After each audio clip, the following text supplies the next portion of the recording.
नमस्कार दोस्तों, धर्म रहस्य चैनल में आप सभी का एक बार फिर से स्वागत है। आज का यह जो अनुभव है, हम लोगों को दिल्ली से भेजा गया है। दिल्ली में एक स्थान है जहाँ पर लोगों का ऐसा कहना है कि वह स्थान अपने आप में बहुत ही ज़्यादा भयानक है और वहाँ पर विशेष प्रकार की चीज़ें हमेशा होती रही हैं। उन्हीं में से एक जगह है जिसको हम संजय वन के नाम से भी जानते हैं। वहाँ के संदर्भ में एक व्यक्ति ने एक अनुभव भेजा है। तो आइए चलिए पढ़ते हैं इनके ईमेल पत्र को और जानते हैं इस अनुभव के विषय में। संजय वन का शापित प्रेम। नमस्कार गुरुजी, मैं आपके चैनल से बहुत पहले से ही जुड़ा हुआ हूँ और आपके द्वारा जो भी आध्यात्मिक और भूत प्रेतों से संबंधित विभिन्न प्रकार की शक्तियों से संबंधित अनुभवों को सुनता रहता हूँ। आपके वीडियो के नोटिफिकेशन मुझे अब जल्दी नहीं आते हैं, शुरुआत में बहुत आते थे। इसके बारे में आप और आपकी टीम विचार करें। गुरुजी, मैं आपको एक अनुभव के विषय में बता रहा हूँ। अगर आपको अच्छा लगे तो इस पर वीडियो अवश्य बनाइएगा। हमारे यहाँ दिल्ली में संजय वन एक विशेष प्रसिद्ध स्थान है जहाँ पर अद्भुत प्रकार की घटनाएं घटती रही हैं समय के अनुसार। मैं आपको 2005 की अपनी ही आंखों देखी घटना के विषय में यहाँ पर बता रहा हूँ। गुरुजी, यह बात तब की है जब सन 2005 में ठंडी सर्दियों की एक शाम थी। दिल्ली की हल्की हल्की उस वक्त कुहासे से भरी हुई हवा और दूर दूर तक फैले हुए संजय वन के सन्नाटे में उस शाम को और भी रहस्यमयी बना दिया गया था। मेरे दो दोस्त थे, एक का नाम था राहुल और दूसरे का नेहा। राहुल और नेहा एक दूसरे को पसंद करते थे और एक दूसरे के प्यार में डूबे हुए थे। हम सभी दिल्ली विश्वविद्यालय के छात्र थे, लेकिन शहर की भीड़ से दूर अधिकतर संजय वन की हरियाली में ये दोनों अकेले निकल जाते थे। लोगों ने भी और हम लोगों ने भी कई बार इन्हें कहा कि अगर आप जाते भी हैं तो शाम होते से पहले ही वापस लौट आया करें, क्योंकि यह स्थान भयानक माना जाता है। लेकिन क्योंकि वह भूत प्रेत और ऐसी किसी भी चीज में विश्वास नहीं रखते थे, तो इस बात को वो अधिकतर नजरअंदाज कर दिया करते थे। लेकिन हमें भी इस बात से क्या लेना देना। हम लोग तो यही चाहते थे कि दोनों का प्रेम संबंध इसी प्रकार आगे बढ़ता रहे। एक दिन जब यह खतरनाक घटना भयानक मोड़ लेने वाली थी, उस दिन की जो बातें मैं याद करता हूँ तो मुझे बड़ा ही तरस आता है, क्योंकि नेहा मेरी बहुत ही अच्छी मित्र थी और लगभग हर प्रकार की परेशानियों में वह मेरा साथ देती थी। एक शाम राहुल ने नेहा को वहीं पर बुलाया था। वह एक पुराने पीपल के पेड़ के नीचे, जहां पर वो लोग अक्सर बैठा करते थे, उसे बुलाया था। शाम होते ही नेहा राहुल के पास पहुंच गई, क्योंकि इस बात के विषय में मुझे अच्छी प्रकार जानकारी थी, क्योंकि नेहा ने ही कहा था कि मैं राहुल से मिलने वहीं संजय वन में जा रही हूं। तो मैंने कहा ठीक है, अगर कोई परेशानी हो तो बताना।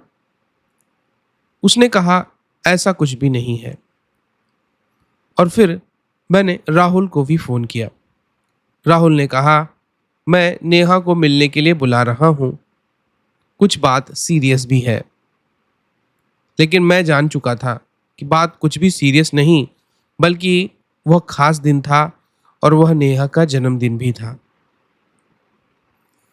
तो फिर हम लोगों ने भी यह बात सोची कि चलो ठीक है, उनको अकेले में समय बिताना है तो बिताने दो।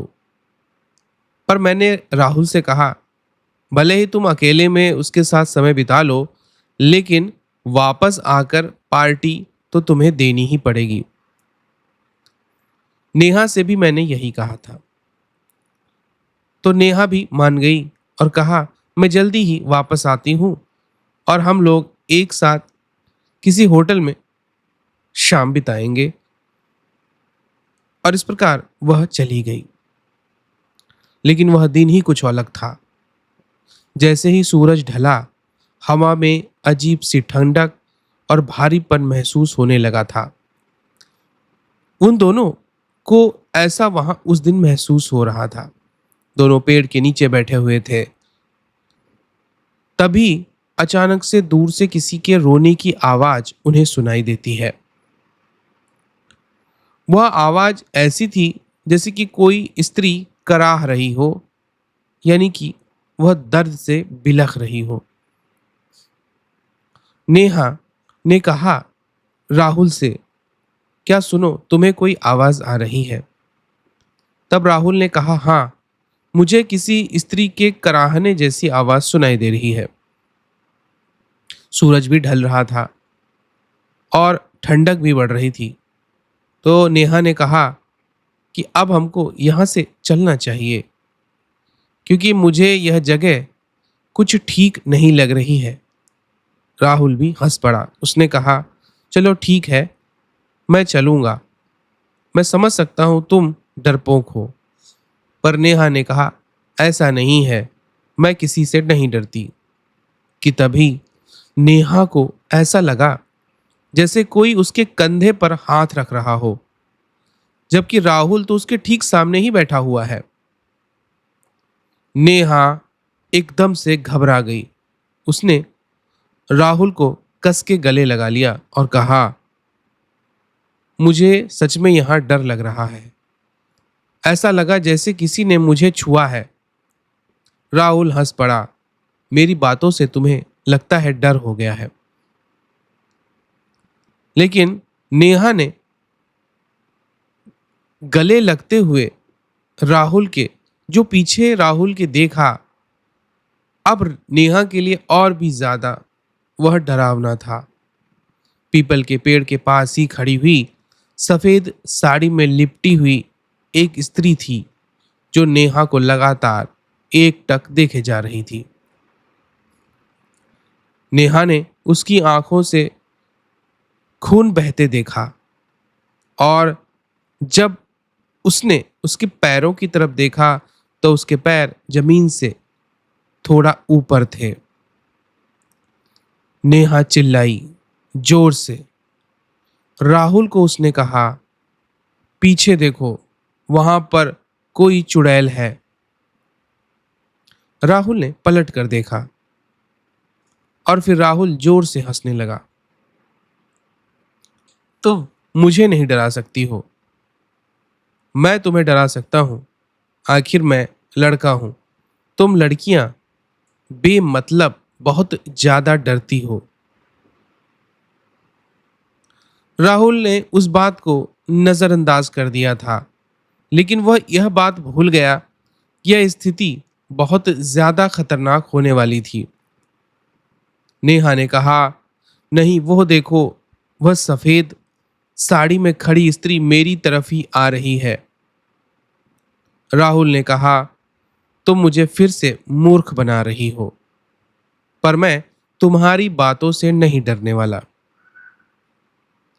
धीरे धीरे अचानक से नेहा के बेहोशी छाने लगी और वह अचानक से राहुल की बाहों से छूटकर नीचे जमीन पर गिर पड़ी। अब तो राहुल भी घबरा गया। उसने नेहा को देखा। नेहा की आंखों से खून बह रहा था। राहुल अत्यंत घबरा गया। उसने नेहा को उठाया और जोर से वहां से भागने लगा। भागते भागते वह संजय वन से तो बाहर निकल आया और फिर उसने हम लोगों को फोन किया। हम सभी दौड़ते भागते उसके पास पहुंचे। नेहा को हॉस्पिटल ले जाया गया, लेकिन नेहा की अप्रत्याशित रूप से मृत्यु हो चुकी थी, क्योंकि डॉक्टरों ने देखा कि उसके मस्तिष्क की कोई नस फट गई थी, जिसकी वजह से उसकी आंखों से खून बाहर निकला था। आखिर क्या हुआ उस संजय वन में, हम लोग आज तक समझ नहीं पाए। राहुल भी स्तब्ध था। राहुल को यह यकीन ही नहीं हो रहा था कि आखिर नेहा के साथ क्या हुआ और नेहा ने किस औरत को देखा था जो सफेद साड़ी में मौजूद थी और तेजी से उसकी ओर दौड़ रही थी। कुछ लोगों का कहना है कि उस जंगल में 1985 में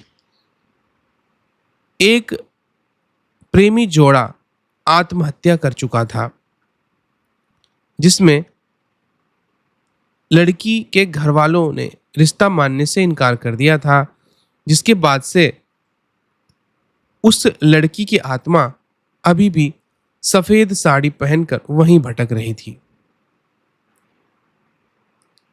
शायद ये वही आत्मा थी, लेकिन इस बारे में मैं कुछ भी स्पष्ट रूप से नहीं कह सकता।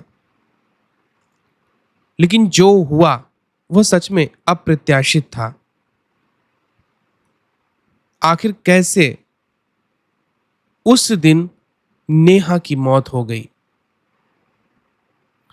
राहुल आज तक उस बात को सोचता रहता है कि काश वह उस दिन नेहा को लेकर उस संजय वन में न जाता।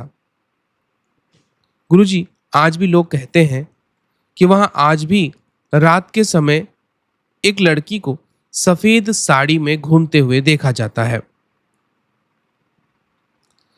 प्रेमी जोड़ों को भी अधिकतर यह तीसरी परछाई कई बार महसूस होती है।